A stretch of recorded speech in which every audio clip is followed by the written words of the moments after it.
زبا کر دیا، بغیر کھانا دوا کر دیا۔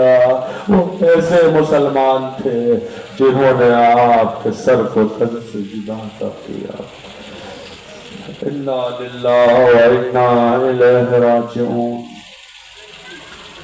رزق بقضاء